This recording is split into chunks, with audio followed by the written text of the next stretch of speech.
finishes off in style. A magnificent strike into the crowd. வணக்கம் நண்பர்களே, welcome to my channel cocktail furious. Welcome to my T20 world cup special. இந்த வருஷம் 2024 T20 world cup ஸ்பெஷலாக தான் இருக்க போகுது, no doubt about it. And இப்போ நம்ம பார்க்க போகிற video match 45 South Africa versus England at Saint Lucia super 8 match நடந்து முடிஞ்சிருச்சு. அண்ட் சவுத் ஆஃப்ரிக்கா 7 ரன்ஸ் வித்தியாசத்தில் வின் பண்ணிட்டாங்க. மக்களே, குரூஷுவல் 2 பாயிண்ட்ஸ், அனதர் 2 பாயிண்ட்ஸ் சொல்லலாம். 2 மேட்ச் ஆடி 2மே வின் பண்ணிட்டாங்க, 4 பாயிண்ட்ஸ். நல்ல ஒரு சுச்சுவேஷனில் இருக்காங்க செமிஃபைனலுக்கு குவாலிஃபை ஆகிறதுக்கு. And at same time England will be so டிசப்பாயிண்டட்ங்க. ஏன்னா ஒரு ஸ்டேஜில் அவங்க மேட்சை தோக்குற மாதிரி இருந்தாங்க, ஒரு ஸ்டேஜில் அவங்க மேட்சை ஈஸியாக வின் பண்ணுற மாதிரி இருந்தாங்க. பட் திருப்பியும் கோட்டை விட்டாங்கன்னு சொல்ல முடியும். ஒரு டிஃப்ரெண்டா சொல்லணும்னா ஜென்ரலா சவுத் ஆப்பிரிக்கா சோக் ஆவாங்க. பட் இந்த சீசன்ல வந்து இந்த பர்டிகுலர் வேர்ல்டு கப்ல பாத்தீங்கன்னா சவுத் ஆப்பிரிக்கா அவங்க ஆப்பனண்ட்டை சோக் பண்றாங்க. அதுதான் புதுசா இருக்கு. அந்த வகையில இங்கிலாந்து லைட்டா சோக் ஆயிட்டாங்களோ அப்படின்ற மாதிரி எனக்கு தோணுச்சு. ஸோ டாஸ் வின் பண்ணி போலிங் எடுத்தாரு ஜாஸ் பட்லர். நல்லா ஞாபகம் வச்சுக்கோங்க மக்களே, சென்ட் லூசியா பேட்டிங் விக்கெட் தான் one of the best batting wicket இந்த டோர்னமெண்ட்லயே நம்ம சொல்லலாம். பட் எவ்வளோ பெரிய பேட்டிங் விக்கெட்டாக இருந்தாலும் டே மேட்ச்னு வந்துருச்சுன்னா வெஸ்ட் இண்டீஸில் டாஸை வின் பண்ணி பேட்டிங் ஃபர்ஸ்ட் ஆடுறது தான் பெஸ்ட் ஆப்ஷன். இதை தான் நம்ம வீடியோவாக சொல்லிட்டு இருக்கோம். பட் ஸ்டில் இங்கிலாந்து வந்து பார்த்தீங்கன்னா அவங்க நல்லா சேஸ் பண்ணுவாங்க, நல்ல ஒரு பேட்டிங் லைனப்ன்றதுனால தான் அந்த டிசிஷனை ஜாஸ் பட்லர் எடுத்தாரு. அண்ட் சவுத் ஆஃப்ரிக்கா வந்து பார்த்தீங்கன்னா ஓவராலாக 163 தான் போஸ்ட் பண்ணாங்க. பட் த வே அவங்களோட ஸ்டார்ட்டை பார்க்கும்போது 200 அடிப்பாங்க போல இருக்கு இன்னைக்கு மினிமம் அப்படின்ற மாதிரி இருந்தது.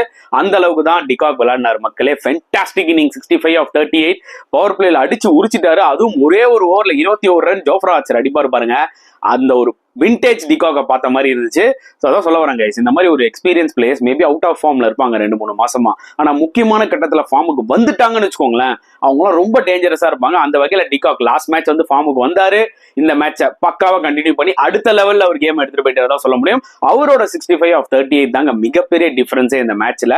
அவரும் ஹென்ட்ரிக்ஸும் ஒரு 85க்கு மேல ஓப்பனிங் பார்ட்னர்ஷிப் போட்டிருக்கலாம். பட் ரீசா ஹென்ட்ரிக்ஸ் ரொம்பவே திணறினாரு. 24 balls 19 runs. But de Kock single ஹேண்டடா சரியான ஸ்டார்ட் கொடுத்தாரு. அதுக்கப்புறம் தான் இங்கிலாந்து கம்பேக் ஆரம்பிச்சாங்க. கண்டிப்பா இங்கிலாந்து பவுலர்ஸ்க்கும் கிரெடிட் கொடுத்தாகணும். அட் சேம் டைம் பிச்சும் வந்து பாத்தீங்கன்னா கொஞ்சம் ஸ்லோவா ஆரம்பிச்சது, கிளியரா தெரிஞ்சது. அந்த அளவுக்கு டைம் பண்ண முடியல. ஏர்லியா நியூ பால்ல டைம் பண்ற அளவுக்கு கொஞ்சம் பால் ஹோல்ட் ஆனோடனே வந்து பாத்தீங்கன்னா டைம் பண்ண முடியல. அண்ட் அட் சேம் டைம் நான் சொன்ன மாதிரி வந்து பாத்தீங்கன்னா ஜோஃப்ரா ஆர்ச்சர் ஒரு ஓவர்ல 21 ரன் கொடுத்துருக்கலாம். பட் ஆனா திருப்பி கம்பேக் ஆகி சூப்பரா போட்டு 3 விக்கெட்ஸ் எடுத்தாரு. அதான் எக்ஸ்பீரியன்ஸ் மேட்டர்ஸ். அண்ட் அதில் ரஷீதும் சரி, அந்த பக்கம் ரீஸ்டாப்லயும் சரி, ரொம்ப எக்கனாமிக்கலா போட்டாங்க. So that was good performance. Mark good 2 over ரொம்ப எக்ஸ்பென்சிவா இருந்தாரு. சாம் குரானும் அந்த அளவுக்கு பெருசா பயமுத்துற அளவுக்கு போலிங் போடலன்னு தான் நானும் சொல்லுவேன். அவரும் 9 runs per over மேல கொடுத்து கொஞ்சம் எக்ஸ்பென்சிவா தான் இருந்தாரு. அண்ட் ஒரு மாதிரி ஸ்ட்ரகிள் பண்ணிட்டு இருந்தாங்க சவுத் ஆப்பிரிக்கா. என்னன்னு பண்ணாங்க பாத்தீங்கன்னா, ஓப்பனிங் ஸ்டாண்ட் நல்லா கிடைச்சதுனால ஹென்ரி கிளாசனை நம்பர் 3 இறக்குனாங்க. Which I thought is a good move. But unfortunately run out ஆயிட்டாரு. சரியான throw from Jos Buttler. Keeping பண்ணும்போது வந்து பாத்தீங்கன்னா ஒயிட் பால் அது ஆக்சுவலி. அங்க இருந்து பாத்தீங்கன்னா நான் ஸ்ட்ரைக்கர்ல த்ரோ அடிச்சாரு டைரக்ட் ஹிட். சரியான க்ரூஷியல் விக்கெட், கிளாசன் விக்கெட் அந்த டைம்ல. அண்ட் அதுக்கப்புறம் டேவிட் மில்லர் ஒரு இம்பார்ட்டன்ட் 40 runs அடிச்சாருங்க. அது மட்டும் இல்லைன்னா சவுத் ஆப்பிரிக்காவோட நிலம் ஒண்ணுமே கொடூரமா இருக்கும். இந்த 160 வந்திருக்காது. எப்படி டிகாக் ஸ்டார்டிங்ல தரமா அடிச்சு கொடுத்துட்டு போனாலோ அந்த மாதிரி மில்லரோட அந்த 40 runs வந்து பாத்தீங்கன்னா ரொம்ப ரொம்ப குரூஷியலா இருந்துச்சு. ஸோ தட்டி தடுமாறி அப்படி இப்படி ஒரு 163 அடிச்சிட்டாங்க. நம்மளுக்கு எனக்கு என்ன தோணுச்சுன்னா, மேபி அவங்க ஒரு 15 runs 16 runs ஷார்ட் மாதிரி தோணுச்சு. ஒரு 180 அடிச்சிருக்கலாமே. இப்படி ஒரு ஸ்டார்ட்டுக்கு 200 அடிக்கணும்ன்றது அவசியம் இல்லை. பட் ஒரு 180 தாக்க பிடிச்சி ஆடி இருக்கணும் சவுத் ஆப்பிரிக்கான்ற மாதிரி தோணுச்சு. பட் நெவர்தலெஸ் செகண்ட் ஹாஃப்ல வந்து பாத்தீங்கன்னா சூப்பரா போலிங் போட்டாங்க. இங்கிலாந்து வந்து நிஜமாவே டைம் பண்றதுக்கு ரொம்ப கஷ்டப்பட்டாங்க. மேபி ஒரு 3 overs 3.3 overs இருக்கும் ஓரளவுக்கு விளையாடிட்டு இருந்தாங்க. சால்ட் ஏர்லியரா அவுட் ஆயிட்டாரு. பட் ஓரளவு கம்ஃபர்டபுளா விளையாடிட்டு இருந்தாங்க ஜாஸ் பட்லரும் பேர்ஸ்டோவும். ஒருவேளை ஒரு நல்ல ஸ்டார்ட் கிடைக்க போதோ அப்படின்னு நம்ம நினைக்கும் போது பேர்ஸ்டோ அவுட் ஆனாரு. கேசவ் மகாராஜ் விக்கெட் எடுத்தாரு, கட்ட அடி அவுட் ஆனாரு. அதுக்கப்புறம் இமிடியேட்டா வந்து பாத்தீங்கன்னா ஜாஸ் பட்லர் ஸ்வீப் ஆடி டாப் ஏஜ்ல அவுட். ஸோ 3 wickets குயிக்கா போனோடனே கொஞ்சம் ப்ரெஷர் ஆயிட்டாங்க இங்கிலாந்து. அண்ட் ஒரு ஸ்டேஜ்ல 10 overs 61 for 4 மொயின் அலியும் அவுட் ஆயிட்டாரு. இங்கிலாந்து வேற ரீலிங்னே சொல்லலாமே. அப்ப கிளியரா தெரிஞ்சிச்சு இந்த மாதிரி ஒரு ஸ்லோ விக்கெட்ல 60 பால்ல 108 ரன் ரொம்ப கஷ்டம்டா அப்படின்ற மாதிரி தான் ஃபீல் ஆச்சு ஆக்சுவலி கைஸ். அண்ட் சடனா பாத்தீங்கன்னா ஒரு பயங்கரமான ஒரு பார்ட்னர்ஷிப் உருவாச்சு. ஒரு விஸ்வரூபம் எடுத்தாங்க ப்ரூக்கும் லிவிங்ஸ்டனும். செம்மையா விளையாண்டாங்க. அதாவது ஒரு ஸ்வீப் ஷாட்ல தான் எல்லாமே ஆரம்பிச்சது. புரியுதா உங்களுக்கு? கேசவ் மகாராஜ் பால்ல ப்ரூக் ஒரு சூப்பர் ஸ்வீப் ஷாட் ஆனாரு. அப்பொழுது தான் கேமே மாற ஆரம்பிச்சது. சும்மா மொமெண்டம் அப்படியே சடனா ஷிஃப்ட் பண்ணிட்டாங்க ப்ரூக்கும் லிவிங்ஸ்டனும். அண்ட் எஸ்பெஷலி ப்ரூக்கோட அந்த 53 அன்பலீவபிளா இருந்தது கைஸ். ஃபென்டாஸ்டிக்கா விளையாடினாரு. அதாவது சவுத் ஆப்பிரிக்கா செட் பண்ண ஃபீல்டுக்கும் அவங்க போலர்ஸ் பாத்தீங்கன்னா நிறைய கொஞ்சம் சொதப்பிட்டாங்க.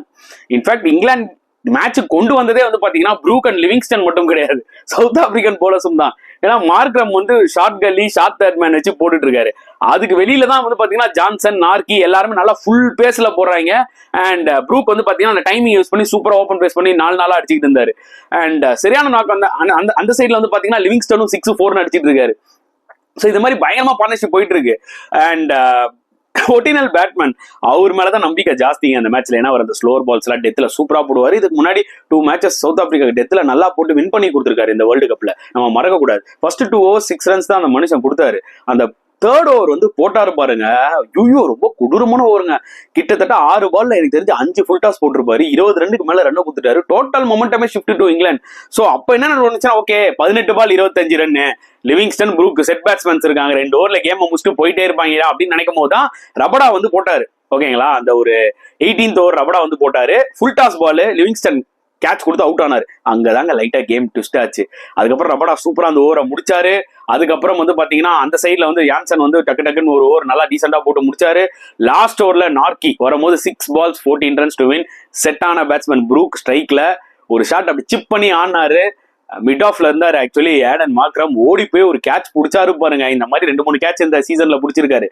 ஞாபகம் இருக்கா உங்களுக்கு? குரூஷியல் மேட்சஸ் பவுண்டரி லைன்ல இருந்து பயங்கரமா கேட்ச் எல்லாம் எடுத்திருக்காரு. மஹமுதுல்லா கேட்ச் எடுப்பாரு பாருங்க அந்த குரூப் ஸ்டேஜஸ்ல. அந்த மாதிரி ஒரு தாறுமாறு கேட்சுங்க. ரன்னிங் பிஹைண்ட் ரொம்ப ஈஸி கிடையாதுங்க.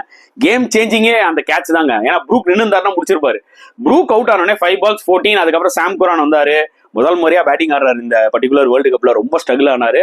அண்ட் லாஸ்ட் 2 balls என்ன சொல்றது 3 balls 9 runs டு வின் இருக்கும் போது அந்த பக்கம் ஜோஃப்ரா ஆர்ச்சர், இந்த பக்கம் சாம் குரான் ஒரு ஷாட் ஆனாரு. ஆனா சிங்கிள் அவாய்ட் பண்ணிட்டாரு. லைக் ஜெனரலா MS தோனி வந்து பாத்தீங்கன்னா அவர் ரெஸ்பான்சிபிலிட்டி எடுத்துப்பாரு பாத்தீங்களா, கடைசி இருக்கும் நானே ஸ்ட்ரைக் எடுத்துக்கிறேன்னு. அந்த மாதிரி சாம் குரான் பண்ணாரு. பட் அன்பார்ச்சுனேட்லி 2 balls 9 இருக்கும் போது அவர்னால ஒரு சிங்கிள் தான் அடிக்க முடிஞ்சது. எனக்கு என்ன தோணுச்சுன்னா, அந்த பக்கம் ஜோஃப்ரா ஆர்ச்சர் நல்லா சுத்துவாரு. பேட்ல மாட்டுச்சுன்னா 6 தான். அந்த மாதிரி ஒரு பவர்ஃபுல் ஹிட்டர் தான் அவரு. சோ இந்த சிங்கிள் எடுத்திருக்கலாமோ அப்படின்ற மாதிரி எனக்கு தோணுச்சு. இவர் ஒரு சிங்கிள் எடுத்து அவர் ஒரு சிங்கிள் எடுத்திருந்தா கூட 1 ball 7 runs டு வின், ஒரு 6 அடிச்சு டை பண்றது கூட ஒரு ஆப்ஷன் கிடைச்சிருக்கும். தேவையில்லாத ஒரு ரிஸ்க் சாம் குரான் அந்த டைம்ல எடுத்தாரோ அப்படின்ற மாதிரி எனக்கு தோணுச்சு. அது பேக் ஃபயர் ஆயிடுச்சு. But we have to give credit to Narke for bowling a fantastic last over. South Africa இந்த பர்டிகுலர் வேர்ல்டு கப்ல நல்லா புரிஞ்சுக்கோங்க. டோட்டலா 6 மேட்ச் விளையாடிருக்காங்க, 6மே வின் பண்ணிட்டாங்க. அந்த 6மே வந்து பாத்தீங்கன்னா எதுவுமே கம்ஃபர்டபுள் விக்டரின்னு சொல்ல முடியாது. மேபி அந்த ஸ்ரீலங்காவோட வேணா சொல்லலாம் ஓரளவுக்கு கம்ஃபர்டபுளா வின் பண்ணாங்கன்னு சொல்லிட்டு. ஆனா மத்த எல்லா மேட்சுமே வந்து பாத்தீங்கன்னா தோக்குற நிலைமையில இருந்து தான் வின் பண்ணிருக்காங்க. சோ ஏதோ ஒரு லக்கு சவுத் ஆப்பிரிக்காவுக்கு கிடைக்குதுன்ற மாதிரி தோணுது. அண்ட் மார்க்ரமோட கேப்டன்ஷிப் சூப்பரா இருக்குங்க. அண்டர் பிரஷர்ல கூட மார்க்ரம் பாருங்க டென்ஷன் ஆக மாட்டாரு. அப்படியே சைலண்டா நார்மலா கூலா ஹேண்டில் பண்றாரு. அவரோட கேப்டன்ஷிப் வந்து ரொம்ப இம்ப்ரெசிவா இருக்கு. டு பி வெரி ஆனஸ்ட் மக்களே, அண்டர் 19 வேர்ல்ட் கப் சவுத் ஆப்பிரிக்காவுக்கு வந்து பாத்தீங்கன்னா மார்க்ரம் கேப்டன்ஷிப்ல தான் அவங்க வின் பண்ணாங்க. ஓகேங்களா, சோ கண்டிப்பா மார்க்ரம்க்கு வந்து பாத்தீங்கன்னா அந்த ஸ்கில்ஸ் இருக்கு. T20 சவுத் ஆப்பிரிக்கா T20 லீகும் வந்து பாத்தீங்கன்னா சன்ரைசர்ஸ் கேப்டன் அவர் தான். 2 வருஷமும் வின் பண்ணிருக்காங்க. சோ அஸ் கேப்டனா அவர்கிட்ட சரக்கு நிறைய இருக்கு. இந்த சீசன்ல பயங்கரமா தெரியுது. எஸ்பெஷல் அவரோட ஃபீல்டிங் அண்ட் கேட்சிங் வேற லெவல்ல இருந்ததுங்க. இந்த வாட்டி மார்க்ரம் மட்டும் கிடையாது, நார்கே ஒரு டைவ் கேட்ச் சூப்பரா பிடிச்சாரு. நிறைய சூப்பர் கேட்சஸ். ஹென்ட்ரிக்ஸ் ஒரு சரியான கேட்ச், சால்ட்டோட கேட்ச். சோ கிளாசன் ஒரு டிராப் பண்ணாரு ஒரு கேட்ச் ஏர்லியரா. அதுக்கப்புறம் காம்பன்சேட் பண்ணிட்டாங்க சவுத் ஆப்பிரிக்கா. வேற லெவல்ல பண்ணி இந்த கேமை வின் பண்ணிட்டாங்க. ஸோ சூப்பர் ஸ்டேஜ்ல இருக்காங்க இப்போதைக்கு. அண்ட் இங்கிலாந்து பொறுத்தவரைக்கும் கொஞ்சம் வருத்தமா தான் இருப்பாங்க. அவங்களுக்கு நெக்ஸ்ட் மேட்ச் USA இருக்கு. அது எப்படியாவது பயங்கரமான ரன் ரேட்ல வின் பண்ணி பொறுத்திருந்து பார்ப்பாங்க என்னதான் நடக்க போகுது அப்படின்னு சொல்லிட்டு. So anyway good win for South Africa, அவ்வளவுதான் சொல்ல முடியும். இப்போ அவார்ட் செக்ஷனுக்குள்ள போலாவாங்க.